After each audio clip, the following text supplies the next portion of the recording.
Panorama group, जो सोचता है वो करता है। आपके अपने सपनों का आशियाना। चीजें हो रही हैं इस चुनाव में, जो बड़े कष्ट की बात है, जो बड़े दुख की बात है। क्या कुछ नहीं कहा जा रहा है और किस लेवल से कहा जा रहा है? प्रधानमंत्री के लेवल से, गृह मंत्री के लेवल से कहा जा रहा है। बताइए, ये कहा जा रहा है कि हम चाहते हैं कि गरीबों की भैंसें हम दे दें। बताइए, ये कहा जा रहा है कि हम माताओं और बहनों के जो मंगलसूत्र है वो ले लें। मैंने इस बात को उत्तर प्रदेश में कहा, मैं यहाँ भी आपको दोहराता हूँ। सरकार के हमसे कह रहे हैं कि हम क्या करने को तैयार हैं मंगलसूत्र की सुरक्षा के लिए, तो हम जान देने के लिए तैयार हैं। हमने इस देश के लिए जान निछावर की है, एक बार नहीं 1000 बार और 1000 बार करेंगे। लेकिन जहाँ मंगलसूत्र की बात आएगी, उस पर कहीं आँच आती है, तो सबसे पहले हमारी जान निछावर होगी अपनी बहनों के लिए, अपनी माताओं के लिए, बताने के लिए कि इस देश की एकता, हमारे समाज की एकता कितनी मजबूत है और कितनी गहरी है, और जिसे कोई हटा नहीं सकता, हिला नहीं सकता। मैं उत्तर प्रदेश से आता हूँ, आप यहाँ भी माँ गंगा बहती हैं। गंगा और जमुना का जो मिलन होता है हमारे उत्तर प्रदेश में, इलाहाबाद में, प्रयागराज में, जहाँ मिलन होता है, वो हम तहजीब मानते हैं, इस देश की परंपरा, इस देश की मानते हैं, इस देश की सभ्यता हम मानते हैं कि हम उसको, उस सभ्यता को गंगा जमनी तहजीब कहते हैं।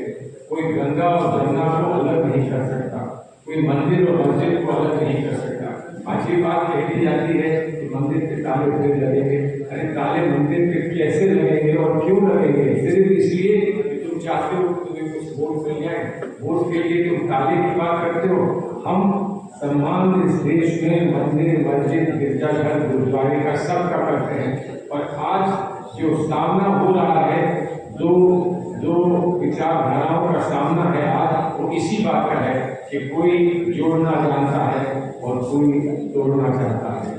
तोड़कर प्रयास ये है कि हम सरकार में फिर से काबू हो जाए, जोड़कर उम्मीद है कि हमारे बच्चों को एक अच्छा भविष्य मिल जाए। लेकिन जब मैं ये सोचता हूँ और मैं बिहार के इतिहास पर नजर डालता हूँ, और दूसरी तरफ हमने 5 लोग, बीजेपी कहेगी कि हमने 5 किलो राशन दे दिया है, राशन दे दिया है। कितना मिल रहा है, कैसे मिल रहा है, उसको आप जानते हैं, होगी लोग इस बात को सामने रखते हैं। लेकिन 1 किलो था या 5 किलो था, या अब हमने ये स्पष्ट किया है, जब हमको भी कॉन्फिडेंस हुआ कि हमें आना है सरकार में, तो हमने भी कहा कि सरकार में आना है तो उसका पहले से ही प्रबंध करते हैं। और प्रबंध हमने हार मालाएं बनाने में नहीं, बल्कि हमने कहा कि स्पष्ट 10 किलो राशन, हम मुफ्त 10 किलो राशन हर परिवार को देंगे। इस बात की घोषणा किसी और ने नहीं, हमारे अध्यक्ष जी ने, खारगे जी ने इस बात की घोषणा की। अब क्या कहेंगे वो? 5 पर 10 पहला आ गया है, अब इस पर वो क्या कहेंगे, कैसे कहेंगे? लेकिन सच्चाई ये है कि हमने जो किया है वो सिर्फ इसलिए किया है कि हम मानते हैं कि हमारी जिम्मेदारी अब स्पष्ट सामने आ गई है।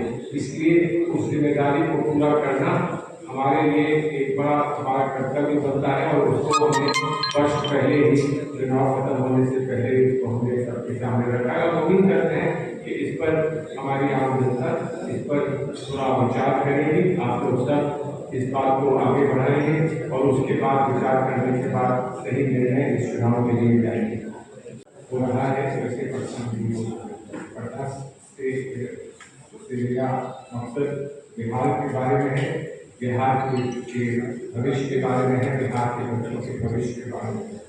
जो हमारा संकल्प है, जो हमें न्याय पत्र दिया है, उसको लेकर उसमें गारंटी जो हमने दी है, उसको मैं समझता हूँ कहीं हमारे इतिहास में, पिछले 20-30 वर्षों के इतिहास में ऐसा मैनिफेस्टो कभी हम भी नहीं दे पाए थे, और तो किसी को देने का प्रश्न नहीं उठता था।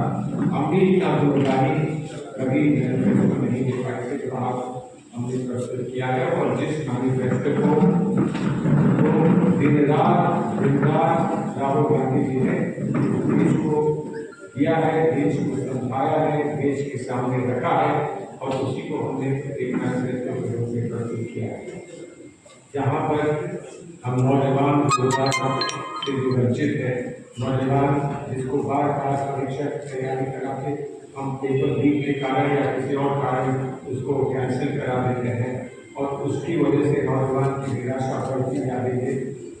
जिस देश में नौजवान निराश हो जाए उस देश का भविष्य क्या होगा। इसलिए हमारा संकल्प है कि ऐसा अब नहीं होगा, आने वाले समय में ये कभी नहीं होगा और नौजवान को रोजगार देने के लिए जो कुछ संभव है वो किया जाएगा। जो पद रिक्त हैं उनको भरा जाएगा। पहली नौकरी का वायदा हमने किया है और हमने ये भी कहा है नौजवान को अप्रेंटिसशिप साल में 1 लाख रुपया भी दिया जाए।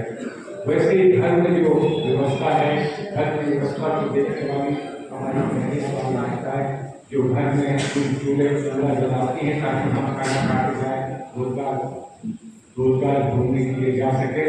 वहाँ पर वो चूल्हा जलता रहे, इसके लिए क्या व्यवस्था करनी है। तो वहाँ पर हमने ये कहा, स्पष्ट कहा है कि घर की महिलाओं को 1 लाख रुपया हर वर्ष दिया जाएगा, प्राप्त होगा। बहुत सारी स्कीम है, जैसे अग्निवीर स्कीम है जो मैं समझता हूँ कि बहुत लोगों के अरमानों पर जिससे पानी फेरा है, उससे मैं भी अभी प्रयास में लगा हूँ कि दिल्ली हाईकोर्ट के सामने हमें कोई राहत मिल जाए। एक दफा केस हुआ था, लेकिन हम उस केस को फिर से उठाया है और ये कहा है कि जो लोग तैयारी कर रहे थे रेगुलर अपने रिक्रूटमेंट की, उनको कम से कम अग्निवीर का रिक्रूटमेंट का तो मौका उनको मिलना चाहिए, चाहे 1-2 साल 1-2 वर्ष का उनको एक्सटेंशन दिया जाए। इसका ये मैसेज भी 27 तारीख को फिर से हाईकोर्ट के सामने आ गया। लेकिन हम लोग सब इसको हमने अपने मैनिफेस्टो में भी कहा है कि अग्निवीर की जो स्कीम है उसको हम सरकार में आते ही तत्काल उसको हम समाप्त करेंगे। तो ये आज की जानकारी जानकारी कि वहाँ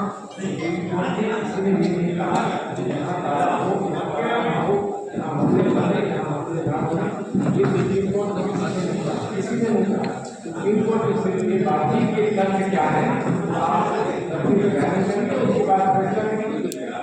फैसला हो गया आप उसने कहा आइए ना आज जो हम सामने रख रहे हैं उस पर बात करें। आइए ना आज हम बढ़ती कीमतों पर बात करें, आइए आज बढ़ती हुई बेरोजगारी पे बात करें, आज बढ़ते हुए निराशा की बात करें, नौजवानों की निराशा की बात करें। आज जो उपलब्ध हमको कराना है और हम कर रहे हैं उस पर हम बात करें। मंदिर का जो मामला तय हो चुका है और सुप्रीम कोर्ट के बाद कोई कोर्ट नहीं है देश में, क्या कोई काम ठीक है। शुक्रिया, बहुत अच्छा सवाल है, बहुत अच्छा सवाल है। अगर आप एक पेड़ को देखें, एक वृक्ष को देखें तो सबसे पहले क्या देखना होगा, जड़ों को देखना होगा। इस जड़ से ये पेड़ बड़ा है, उसके बाद हम क्या बात कर सकते हैं कि फल कहाँ पर आया है, फूल कहाँ पर है, पत्ते कहाँ पर है, पत्थर हुआ है कि नहीं हुआ, वो सारी बात आता है। ये जो खदान का सब होगा, जो समस्या है, जो खाना देने की बात है या फूड सब्सिडी है या फ्री फूड है, ये कहाँ से, इसका आदम कहाँ से हुआ, राइट टू फूड से हुआ। तो राइट टू फूड में कोई भी सरकार है, राइट टू फूड में कोई सरकार के आ जाए उसको फूड देना होगा। कितना किलो कितना खाना आप दे सकते हैं वो आपकी अर्थव्यवस्था पर संबंधित होगा। अर्थव्यवस्था अगर अच्छी बनेगी और अर्थव्यवस्था में ये नहीं होगा कि आप फालतू पैसा कहीं खर्च कर रहे हैं और जहाँ पैसा चाहिए वहाँ नहीं कर रहे हैं, तो आप उतना खाना नहीं दे पाओगे जितना देना चाहिए।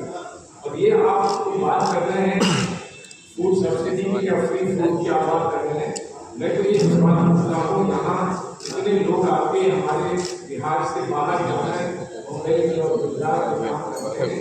जब कोविड हुआ था तो आपके पास कितने एमपी थे, हमारे पास एक एमपी था, आपके पास कितने एमपी थे, इस सरकार के लोगों के पास कितने एमपी थे, और उस कोविड के दौरान उन्होंने 1 इंच भी उंगली उठाकर ये कहा कि इनको हम कुछ दे दें, कुछ राहत दे दें। यहाँ तक कि ट्रेन भी कैंसिल कर दी, बसें भी कैंसिल कर दी, और हमने देखा कि पैदल वहाँ से लोग आए, वहाँ के दिल्ली के लोगों ने उनको रोक कर उनको खाना दिया, उनको राहत दी। हूँ कि अगर किसी को इसको भारत रत्न देना था तो उन लोगों को देना था जो पैदल चलकर होते यहाँ आए और मानवता में जिन्होंने अपनी आशा कोई नहीं, अपनी उम्मीद कोई नहीं, जिन्होंने इस देश की व्यवस्था में कहीं पर निराश होने का कहीं दिखाया कि नहीं और सब कुछ देख सबको यहाँ वापस आए और बैठे कहता हूँ उनको याद रखें। पाकिस्तान से विशेष लगाव हमको हो रहे हैं जो वो अपने बच्चों को वहां भेजे। हम तो हमारे बुजुर्गों ने हम कैसे आभार प्रकट करें अपने बुजुर्गों का कि एक सवाल हमारे सामने आया था, हमारे बुजुर्गों के सामने आया था कि अपने घर में अपनी मां गोद में रहना है या छोड़कर सौतेली मां के पास जाना है। और हमने पूरे विश्व के सामने निर्णय ये लिया था कि जैसे भी रहें हम यही रहेंगे क्योंकि हमारी पैदाइश यही हुई है और यहीं पर हम समाज में हो जाएंगे। एक धूल बनकर पट्टी बनकर एक पानी में बहा दिया जाएगा, गंगा जल में बहा दिया जाएगा और दूसरा जमीन में गाड़ दिया जाएगा। लेकिन हम सब यही की मट्टी है और यही की मट्टी बनकर रहेंगे। उस मट्टी पर किसी वोट और किसी ईवीएम का सर नीतीश उन्होंने कितनी सरकारें पैदा करी है इसका सवाल जबकि तब से अब तक हजारों फैक्ट्रियां यहाँ खुल जानी चाहिए थी, तब से अब तक सारी चीजें जो खुल जानी चाहिए थी, फिर से लॉकडाउन चलने लगे क्या सकते। तो वो यहाँ क्यों नहीं हुआ? यहाँ पर कोचिंग सेंटर अच्छे नहीं बन पाए, उसके लिए लोग कोटा जाते हैं, कहीं और जाते हैं। क्यों ऐसा है? क्यों बिहार की इतनी अनदेखी की गई? जबकि बिहार के बारे में प्रधानमंत्री ने एक बार नहीं 100 बार यहाँ आकर ये कहा है अब हम आपको सेंट्रल यूनिवर्सिटी देंगे, अब हम आपको एक और एम्स देंगे, अब हम आपके पटना के एम्स को अपग्रेड करेंगे। क्या कुछ नहीं कहा है प्रधानमंत्री महोदय ने, क्या कुछ नहीं कहा है। लेकिन बिहार में वो दिखता नहीं है। अगर दिखता है तो आप मुझसे मुझे बताइए, उससे प्रश्न पूछिए कि आपको नहीं दिखता, हमको दिखता है। लेकिन बिहार में ऐसा कुछ नहीं दिखता। क्या सुरक्षा का हाल है, क्या सुरक्षा व्यवस्था का हाल है, आप उससे भली भांति आप उससे ज्यादा जानते हैं।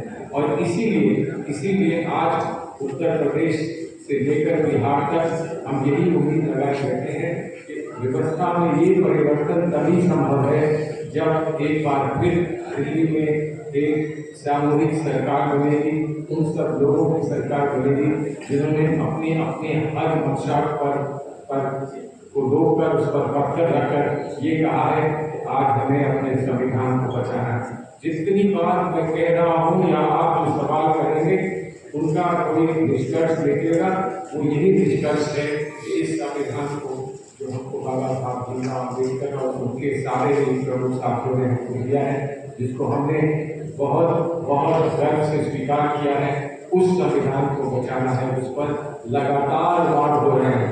उस संविधान को बचाना है, सुरक्षा देश को दिलाना है। हमको जो हमने सामाजिक न्याय की बात की है, जिस पर मैं समझता हूँ कि बहुत मजबूती से हमने अपने न्याय पत्र में एक बार फिर इस बात को दोहराया है। उस सामाजिक न्याय के लिए आज हमको अपनी जान लगा देनी है और वही उसी स्पिरिट में और उसी निष्ठा के साथ आज हम जगह जा रहे हैं। आपके सामने भी आए हैं। आपके कोई प्रश्न हो तो कांग्रेस कहाँ से आ गई? यहाँ तक उनका सवाल तो आए नहीं कांग्रेस, वो तो हम मानते हैं कि कांग्रेस आ गई है क्योंकि वो 400 दिन आ गई। सर नीतीश पहले तो मैंने आपसे कह दिया कि जो वो ये कहते हैं कि आपकी भैंस ले जाएंगे, आपकी भैंस ले जाएंगे, आपका मंगलसूत्र ले जाएंगे, तो मंदिर तो बाद में आता है ना। मंगलसूत्र तो आपका निजी एक हाथ होता है, वहीं से अगर शुरू हो जाएगा फिर आगे क्या होगा? मैंने कह दिया कि हम जान अपनी देने को तैयार हैं अपनी बहनों की और माताओं की मंगलसूत्र के लिए। तो अगर मंगलसूत्र के लिए जान दे देंगे तो हम मंदिर के लिए क्या कुछ नहीं दे देंगे, मंदिर के लिए क्या कुछ नहीं दे देंगे। इसलिए कि अगर उनका ऐसा मानना है कि ताले लग जाएंगे, बुलडोजर चल जाएगा, हम तो मानते हैं कि बुलडोजर किसी पर नहीं चलना चाहिए। कानून है देश में और कानून के माध्यम से ही, कानून की ही वजह से आज मंदिर बना है। और मंदिर बना है तो वो मोदी जी ने नहीं बनाया है। तो सुप्रीम कोर्ट ने ये कहा कि आप लोग आपस में बैठकर अगर नहीं तय कर सकते तो हम तय करेंगे। और सुप्रीम कोर्ट ने तो क्या फैसला किया, ये कहा कि यहाँ पर मंदिर है और यहाँ पर मस्जिद बनेगी, मस्जिद का भी फैसला किया। तो अगर वो दावे लगाने की बात करते हैं तो उस पर कभी कुछ समझ की बात होती है, तो लोग कहते हैं कि मंदिर मस्जिद सबसे दावे लग रहे हैं, ये कहते हैं। लेकिन वो पक्षपात क्यों कर रहे हैं जहाँ पक्षपात नहीं है? जिस मंदिर को पूरे देश ने स्वीकार किया, उस मंदिर के लिए बंटवारा क्यों कर रहे हैं? जो भगवान सबका है, जो भगवान सबका है, उस भगवान की पर्सोना में, उनकी पर्सनालिटी में क्यों वो पक्षपात करके भगवान को बांट रहे हैं? अब इसका फैसला लोकतांत्रिक तो होगा ही होगा। अब पता नहीं भगवान भी उसके बारे में क्या करेगा कि नहीं करेगा, वो समझ नहीं आता। पनोरमा ग्रुप, जो सोचता है वो करता है। अगर ये वीडियो पसंद आई और वह बिहार के राजनीति और बिहारियत से सरोकार रखेनी तो सब्सक्राइब बटन दबा के चैनल के सब्सक्राइब कर ली। ओजे एगो घंटी बा, ओकरा बटन दबा देला से कुल सटीक और मारक खबर रुआ मुफ्त में मिल जाई। अगर रुआ पत्रकारिता के हमनी के नया प्रयोग में सहयोग कर चाहतानी तो ज्वाइन बटन दबा दी। पेटीएम नंबर नोट कर ली 9386816700। धन्यवाद।